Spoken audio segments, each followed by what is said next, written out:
अस्सलाम वालेकुम, मैं हूं मरियम खान। मेरे साथ मौजूद है मुबश्शिर लुकमान साहब। अस्सलाम वालेकुम। वालेकुम सलाम, क्या हाल है मरियम?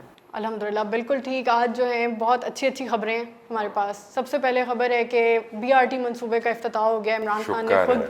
कर दिया है, जो कि 6 महीने में बनना था और अब 2020 में आज उसका इफ्तिताह हुआ है। अब जब इफ्तिताह हो गया है तो जी मैं इमरान खान से ये एक्सपेक्ट करूँगा कि वो बीआरटी की डिलेज़ पे और ओवर बजट होने पे भी इंक्वायरी होने दें और नैब और एंटी करप्शन को डालें उनके ऊपर कि कौन कौन लोग इसके ज़िम्मेदार हैं, चाहे वो परवेज़ खटक हो, चाहे वो आज़म खान हो, चाहे कोई और हो। और इन नेशनल रिसोर्स का ज़िया है और नेशनल टाइम का ज़िया है। People should be made accountable. But yes, खबर बड़ी अच्छी है। जी, दूसरी अच्छी खबर मैं आपको दे देता हूँ। ज़रूर बताइए। पता नहीं, आज़म खान साहब जो प्रिंसिपल सेक्रेटरी इमरान खान साहब के, वो शायद जा रहे हैं अच्छा, और वो पूरी कोशिश कर रहे हैं। वर्ल्ड बैंक में एक पोस्ट खाली हो रही है और वो बड़ी एफर्ट कर रहे हैं, बैकडोर लॉबिंग कर रहे हैं और मेरे ख्याल है नॉमिनेशन भी ले चुके हैं कि वो पाकिस्तान के नॉमिनी होंगे वर्ल्ड बैंक में।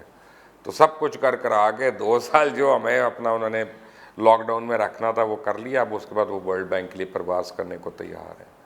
ये तो ये अच्छी खबर बड़ी है अच्छी या खबर है क्योंकि बड़ा फ़ायदा होगा उनके जाने जाने का। से फ़ायदा? हाँ, हमें तो फ़ायदा होगा, सारों को होगा मेरा ख्याल है। कुछ मैं आपको तीसरी अच्छी खबर देती हूँ कि जनूबी पंजाब की आवाम से जो तहरीक इंसाफ ने एक और वादा पूरा कर दिया है। पंजाब के 16 महकमों के सेक्रेटरीज़ और अफसरान अब मुकम्मल इख्तियारात के साथ साउथ पंजाब सेक्रेटरीट में बैठेंगे और वहीं पे उनके मसाइल जो हैं हल होंगे और उनको लाहौर नहीं आना पड़ेगा लोगों कितनी देर तक? को। ये अब देखते हैं। क्योंकि उस्मान बुज़दार साहब तो 15-15 दिन में बदल देते हैं, जी, तब्दील कर देते हैं, सैक कर देते हैं। तो वो सेक्रेटरीज जो हैं उनके तबादले कितनी जल्दी और कितनी देर में होंगे?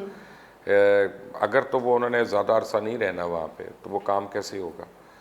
तो मेरा ख्याल है कि अब हम उस्मान बुज़दार साहब की जगह किसी और को अगर को बैठा देना तो वो शायद बेहतर होगा साउथ पंजाब के, पूरे पंजाब के लिए। बट साउथ पंजाब की बड़ी देरीना ख्वाहिश है और उनका अपना सेक्रेटेरिएट वगैरह और जायज़ ख्वाहिश है और जो है ये बहुत पहले हो जानी चाहिए थी। लेकिन चलें, तहरीक इंसाफ ने कोई इनिशिएटिव तो अच्छा लिया। वफाकी मजहबी अमूर नूरुल हक कादरी ने कहा है कि इसराइल जो है कि खुफिया एजेंसी मोसाद की खातून रुकन पाकिस्तान में फ़िरका वाराना मवाद फैला रही हैं। इस बात से आप इत्तफाक करते हैं? अब बात यह है कि नूरुल कादरी साहब को ये बातें ज़ेब नहीं देती। वो हुकूमत में भी हैं, हुक्मरान भी हैं, वज़ीर भी हैं और मजाज भी हैं। तो पकड़ लें उस औरत को जाके और रोक लें उसको। और जब उनको पता है कि वो मोसाद की हैं, जबकि उनको पता है कि वो फ़िरका वारियत फैला रही हैं, और वैसे ही मुझे तो लगता है कि ये आने वाला मुहर्रम हमारे लिए एक इम्तिहान है। हम सबको बड़े सब्र से रहना होगा इस मुहर्रम में ख़ास तौर पे, क्योंकि हिंदुस्तान जो है उसकी एजेंसियां बड़ी यहाँ पे कोशिश कर रही हैं कि किसी तरह फ़िरका वारियत फैले और यही उनकी कामयाबी होगी अगर फैल जाए तो अगर कादरी साहब को पता है इस बात का तो पकड़ते क्यों नहीं है? वो खबर क्यों दे रहे हैं फिर? जी, उनको काम खबरें देना नहीं, खबरें तो और लोग देते हैं। आपका काम है, मेरा काम है, उनका काम है काम करना। तो ये अपनी कमज़ोरियाँ बता रहे हैं शायद वो। पेट्रोल के मसनूई बहरान पर तहकीकाती कमेटी बना दी गई है। शेल, हेस्कॉल और गो के CEO को तलब भी कर लिया गया। आपको लगता है कि इमरान खान की तमाम तर कोशिशों के बावजूद कोई नतीजा निकलेगा इसका? नहीं, इसमें जिसको तलब करना था उसको तो किया नहीं। वो PSO है। देखें ना, सबसे बड़ा इदारा कौन सा है पाकिस्तान में तेल का? PSO किसका है? स्टेट गवर्नमेंट का है। तो पकड़ के उसके MD को और चेयरमैन को ज़रा पाबंद सलासल करें ना, जेल में डालें, फिर मैं मान लूँ। यार ये बस कमेटी हो गई। बाकी जो कमेटियों ने फाइंडिंग दी है वो उसका क्या हो गया? शुगर का क्या हो गया? वीट का क्या हो गया? वो फूड क्राइसिस का क्या हो गया? वो मास्क बार भेजने वाला जो स्कैंडल था उसका क्या हो गया? क्लोरोक्विन मार्केट से गायब कराने का क्या हो गया? वो जो इंजेक्शन था उसको गायब कराने का क्या हो गया? तो मेरा मतलब है ज़फ़र मिर्ज़ा चले भी गए हैं बड़े आराम से यहाँ पे खा पी के, उनके ऊपर बड़े इल्ज़ामात हैं। उनका नाम ECL पे होना चाहिए था कि कुछ वो चले जाएं बाहर। इसी तरह और भी वुज़रा हैं जिनके नाम हैं बड़े, तो वो तो बड़े आराम से बैठे होते हैं कैबिनेट मीटिंग्स में। मेरे ख्याल से कमेटी बना दी जाती है और फिर कमेटी का भुला कोई दिया फ़ायदा जाता है। नहीं है। कमेटी पर आपको समझ आती है कमेटी की? नहीं, तो फिर आज तक तो नहीं आई। तामीराती सनत के लिए पैकेज ने काम दिखाना शुरू कर दिया। प्रॉपर्टी की कीमतें ऊपर जाना शुरू हो गई हैं। 40 प्रोजेक्ट्स जो हैं वो रजिस्टर हो चुके हैं, जबकि 4800 प्रोजेक्ट्स के ड्राफ्ट जो हैं वो तैयार कर लिए गए हैं। ये एक बहुत अच्छी खबर है। देखें, कंस्ट्रक्शन में तो जी, पाकिस्तानियों का बड़ा शौक़ है। वो कब्र में जाने से पहले एक दफ़ा तो ज़रूर कुछ ना कुछ बनाते हैं, ठीक है ना? ये तो हर पाकिस्तानी की दिल की ख्वाहिश है।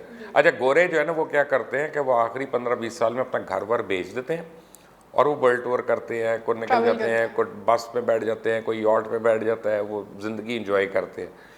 हम लोग जितना मरने के करीब होते हैं उतनी ज़्यादा और एक्यूमुलेशन करना शुरू होता है कि ये Investment भी आ लेते हैं जाए, और जो हमने इस्तेमाल ही नहीं कर सकते हम। लेकिन अब ये इंसेंटिव जो है, इसकी वजह से पाकिस्तान में इन्वेस्टमेंट ज़रूर आएगी बाहर से, और स्पेशली जो ओवरसीज़ पाकिस्तानीज़ हैं उनके लिए बड़ा आसान है, क्योंकि ओवरसीज़ पाकिस्तानी के लिए सेफ़ है प्रॉपर्टी में इन्वेस्ट करना। वो आके कारोबार तो शुरू कर नहीं सकते और वहाँ बैठ के यहाँ पे नहीं देख सकते, तो वो प्रॉपर्टी जो है उसमें अगर वो भेजते हैं पैसे और फिर उनसे पूछगिछ ही होती रहती है हर वक्त, या उनके पास गेन टैक्स लग रहा हो, फलां टैक्स लग रहा हो, तो एक वो इरिटेंट था। तो अब उम्मीद तो है कि इसकी वजह से फ़ायदा होगा। लेकिन प्रॉपर्टी, रियल एस्टेट और कंस्ट्रक्शन, ये 3 डिफरेंट इंडस्ट्रीज़ हैं और इसका फ़र्क बड़ा समझना ज़रूरी है। अभी तक रियल एस्टेट के लोग जो है उनको वो मुराद नहीं मिली हैं जो कि जिनकी वो तवक्को कर रहे थे।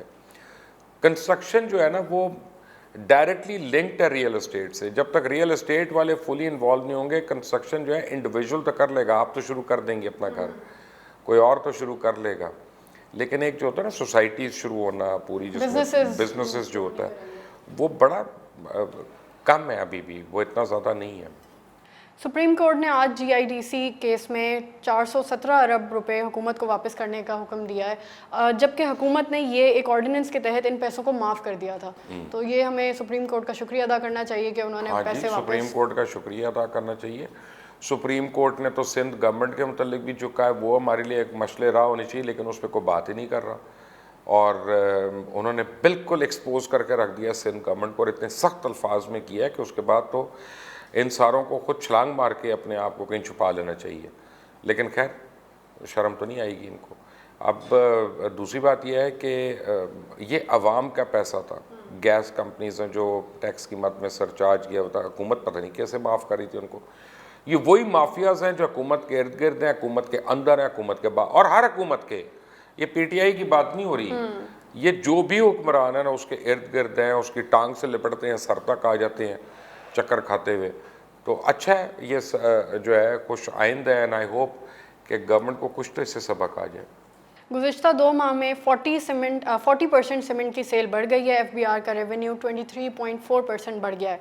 $19.6 बिलियन बैरून मुल्क पाकिस्तानियों ने पाकिस्तान भिजवाए हैं, और ये सेकंड हाईएस्ट अभी तक के हैं। पाकिस्तान कोरोना के बावजूद बेहतरी की तरफ जा रहा है। मुझे नहीं समझ आती ये बातें, सॉरी यार।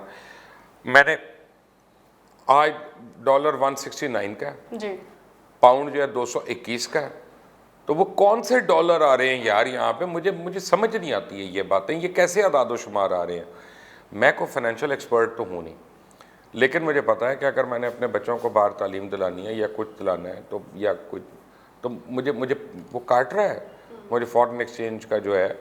तो अगर इतने बिलियन डॉलर पाकिस्तान में है तो हमारी करेंसी कंट्रोल में क्यों नहीं है? वो क्यों नीचे से नीचे गिरी जा रही है? तो मुझे ये एक्चुअली जो फाइनेंशियल टीम है ना इमरान खान की, मुझे उन पर बिल्कुल एतबार नहीं है। मेरे ख्याल में ना सिर्फ ये नालायक हैं बल्कि ये गलत बयानियाँ भी करते हैं बहुत ज़्यादा। और आपको लगता है इस पर भी कमेटी बना देनी चाहिए? नहीं, कमेटी क्या बनानी यार, अपना मैं क्या कहूँ। अब मैं आप मुझे कहीं थी अच्छी खबरें, मैं आपको एक बुरी खबर दे देता हूँ। आईएसए ने पाकिस्तान के एविएशन के ऊपर बैन दिसंबर तक कर देगी। अब ओके, 1 महीने का बैन नहीं, अब वो दिसंबर तक लेके जा रहे हैं। और वो ये सक रहा है जिस तरह से पाकिस्तान सिविल एविएशन एक्ट कर रही है ना गलत तरीके से, वो पाकिस्तान में एविएशन ख़त्म ही हो जाएगी, मुझे तो ये लग रहा है। और मैक्सिमम अगले 1-2 महीनों में, कोई ज़्यादा लंबी चौड़ी बातें नहीं है, क्योंकि ये civil aviation authority of Pakistan जो है ये अनचेक्ड एक ऐसा घोड़ा है जो सरकश भी है, जो खाता भी है, जो गंद भी करता है हर जगह, और जो किसी के लिए काम नहीं करता, कोई सवारी नहीं किसी को देता, कुछ नहीं देता। ये वो है सिविल एविएशन अथॉरिटी। और पूछने वाला भी नहीं। पूछने वाला कौन है? मादर पितर आज़ाद हैं सारे इस मुल्क में, पूछते उसी को हैं जो गरीब होता है या कम होता है या लाचार होता है। बाकी वो मरियम आई है, वो बट्टे मार के चली गई है, वहाँ पे किसने पूछ लिया? कोई और होता, गरीब का बच्चा होता तो वो कम से कम 5 साल के लिए तो अरेस्ट होता, पहले उसको कुट पड़ती, सही बात थानों के अंदर पहले सड़कों पे पड़ती, वो एक टिकटॉक वाला है ना जिनको गिरफ्तार जिसको कर मैंने दिया देखा गया। है, जिसको गिरफ्तार किस तरह किया, चंडे मार मार के पुलिस वाले मार रहे हैं उसको। और आपने वीडियो भी देखी होगी, उसमें कुछ ये ऐसा नहीं, तो वो नहीं तो कहा चले गया। उसने अच्छा किया बुरा किया, अगर वो अगेंस्ट है तो अगेंस्ट है, मैं तो वीडियो नहीं देखी, लेकिन मुझे इतना पता है कि जिस तरह उसकी गिरफ्तारी हुई, अब मरियम ने बहुत तो ही नैब के नाजुक है। दफ्तर में पत्थर मारे हैं, वो उसके ऊपर तो नहीं आपने इस तरह किया। तो भाई दो कवानीन तो है ना इस मुल्क में, एक कवानीन हैव्स नहीं और हुआ हैव अभी नॉट्स तक। के लिए अलग अलग है। बड़ी कई बार फ्रस्ट्रेशन होती है, कई बार बहुत फ्रस्ट्रेटिंग है ये बात। सर आपका बहुत शुक्रिया आपके वक्त का। व्यूअर्स आपका बहुत शुक्रिया। अगर आपको ये वीडियो पसंद आई तो इस वीडियो को लाइक करें, हमारे चैनल को सब्सक्राइब करना मत भूलिएगा, बेल आइकन को प्रेस करें ताकि लेटेस्ट वीडियोस आप तक बर वक्त पहुंच सकें। अपना ख्याल रखें, खुदा हाफिज़।